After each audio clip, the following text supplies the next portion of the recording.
নমস্কার, রবীন্দ্র টিউটোরিয়াল হোমের পক্ষ থেকে সবাইকে স্বাগত জানাই। আমি ক্লাস 9-এর মোলের ধারণা থেকে এখানে কিছু প্রশ্ন উত্তর আমি আলোচনা করব।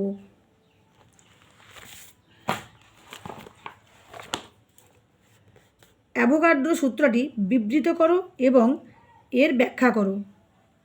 অ্যাভোগাড্রো সংখ্যা কাকে বলে, এর মান কত, অধিকাংশ মৌলের পারমাণবিক ভর ভগ্নাংশ হয় কেন, এসআই এককে মোলের সংজ্ঞা দাও, পারমাণবিক ভর একক কাকে বলে, মোলার আয়তন কাকে বলে, এসটিপিতে এর মান কত, সংকেত ভর বা সংকেত ওজন বলতে কি বোঝায়, উদাহরণ দাও, গ্রাম অণু বা গ্রাম মোল বলতে কি বোঝায়, মৌলের পারমাণবিক ভর ও পরমাণুর ভরের মধ্যে পার্থক্যটা কী।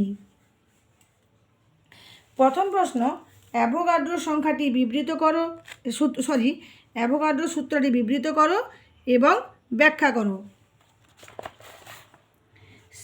স্থির তাপমাত্রা ও চাপে একই আয়তনের মৌলিক ও যৌগিক সকল গ্যাসেই সমান সংখ্যক অণু থাকে। বিপরীতভাবে বলা যায় যে স্থির তাপমাত্রা ও চাপে যে কোনো গ্যাসের সমান সংখ্যক অণু সম আয়তন দখল করে। এবারে এই অ্যাভোগাড্রো সূত্রটির ব্যাখ্যা করব। ধরে নিলাম দুটি বেলুন নেওয়া হলো যাদের উভয়েরই তাপমাত্রা ও চাপ সমান। এমন দুটি বেলুনের ভেতরেই হাইড্রোজেন গ্যাস আছে। দুটি বেলুনের আয়তনই এখন যদি সমান হয় তবে উভয়ের মধ্যেই সমান সংখ্যক অণুও থাকবে। আবার একটি বেলুনে হাইড্রোজেন গ্যাস ও অন্য বেলুনে অন্য যে কোনো গ্যাস যদি থাকে তবে তাদের সমান আয়তন সমান সংখ্যক অণুই থাকবে।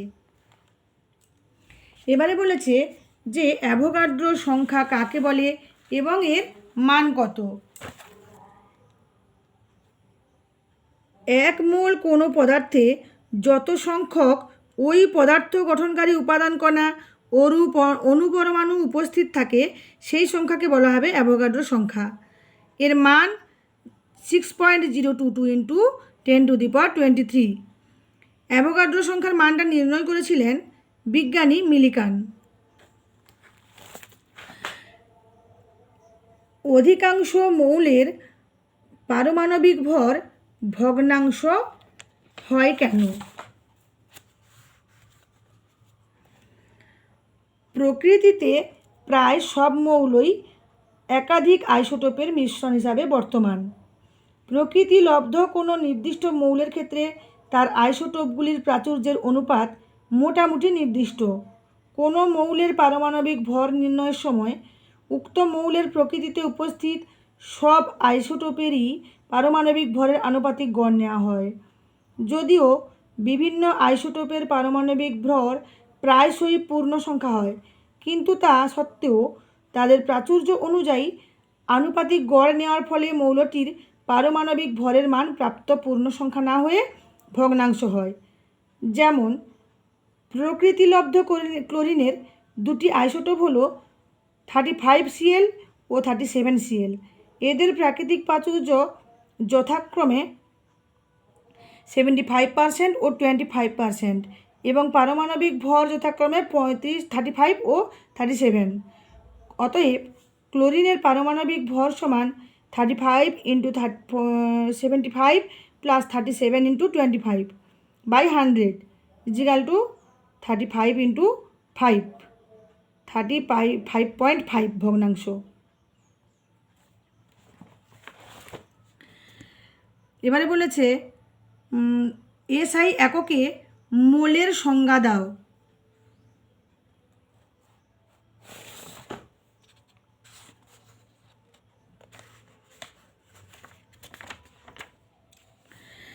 কোনো পদার্থের মৌলিক বা যৌগিক অ্যাভোগাড্রো সংখ্যা হলো 6.022 × 10⁻23 অনুপাদান কণিকাকে পরমাণু, অণু বা আয়ন 1 মোল বলে। আর আধুনিক সংজ্ঞা হলো কোনো পদার্থের যে পরিমাণ পদার্থটির গঠনকারী উপাদান কণার সংখ্যা কার্বন 12 আইসোটোপের 0.012 কিলোগ্রাম পরিমাণে উপস্থিত কার্বন পরমাণুর সংখ্যার সমান সেই পরিমাণ পদার্থকে ওই পদার্থের 1 মোল বলে। পারমাণবিক ভর একক কাকে বলে?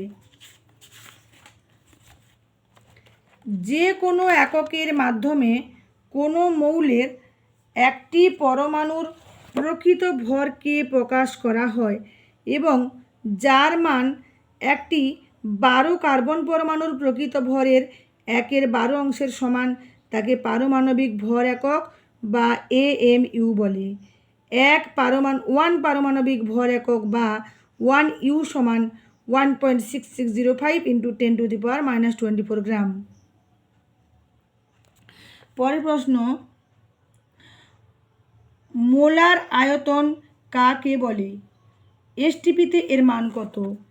নির্দিষ্ট উষ্ণতা ও চাপে 1 মোল পরিমাণ কোনো গ্যাসীয় পদার্থ মৌলিক বা যৌগিক যে আয়তন দখল করে সেই আয়তনকে ওই উষ্ণতা ও চাপে ওই গ্যাসীয় পদার্থের মোলার আয়তন বলে। মোলার ভরকে পদার্থের ঘনত্ব দিয়ে ভাগ করে মোলার আয়তন পাওয়া যায়। মোলার আয়তন সমান মোলার ভর বাই ঘনত্ব। প্রমাণ উষ্ণতা ও চাপে এসটিপিতে যে কোনো গ্যাসের মোলার আয়তন হলো 22.4 লিটার। পরের প্রশ্ন, সংকেত ভর বা সংকেত ওজন বলতে কি বোঝায়? উদাহরণ দাও। কোনো আয়নীয় যৌগকে যে সংকেতের সাহায্যে প্রকাশ করা হয় সেই সংকেতে উপস্থিত পরমাণুগুলির পারমাণবিক ভরের সমষ্টিকে ওই যৌগটির সংকেত ভর বলা হয়। যেমন সোডিয়াম ক্লোরাইডের সংকেত ভর হলো 23 যোগ 35.5 সমান 58.5। পরের প্রশ্ন, গ্রাম অণু বা গ্রাম মোল বলতে কি বোঝো? কোনো মৌলিক বা যৌগিক পদার্থের 1 মোল অর্থাৎ 6.022 × 10⁻23 সংখ্যক অণুর গ্রামে প্রকাশিত ভরকে ওই পদার্থের 1 গ্রাম অণু বা 1 গ্রাম মোল বলে। যেমন 1 গ্রাম অণু বা 1 গ্রাম মোল অক্সিজেন বলতে 32 গ্রাম অক্সিজেনকে বোঝায়, কারণ 32 গ্রাম অক্সিজেনে 6.022 × 10⁻23 সংখ্যক অক্সিজেন অণু বর্তমান। পরের প্রশ্ন, মৌলের পারমাণবিক ভর ও পরমাণুর ভরের মধ্যে পার্থক্য কী? কোনো মৌলের একটি পরমাণুর ভর একটি 12 কার্বন পরমাণুর প্রকৃত ভরের 1/12 তুলনায় যত গুণ সেই সংখ্যাকে ওই মৌলটির পারমাণবিক ভর বলে। অতএব পারমাণবিক ভর মৌলের আপেক্ষিক ভরকে প্রকাশ করে। অন্যদিকে মৌলের একটি পরমাণুর ভর বলতে পরমাণুটির প্রকৃত ভরকে বোঝায়। পারমাণবিক ভর দুটি ভরের অনুপাত, তাই এর কোনো একক নেই, কিন্তু একটি নির্দিষ্ট পরমাণুর ভরের নির্দিষ্ট একক আছে। একটি পরমাণুর ভর সমান মৌলের পারমাণবিক ভর ইন্টু পারমাণবিক ভর একক। যেমন অক্সিজেনের পারমাণবিক ভর 16, কিন্তু অক্সিজেনের একটি পরমাণুর প্রকৃত ভর হলো 16 × 1.6605 × 10⁻⁻24 গ্রাম সমান 2 × 657 × 10⁻⁻23 গ্রাম। আজকের এই পর্যন্ত, আবার পরের ভিডিওতে দেখা হবে। নমস্কার।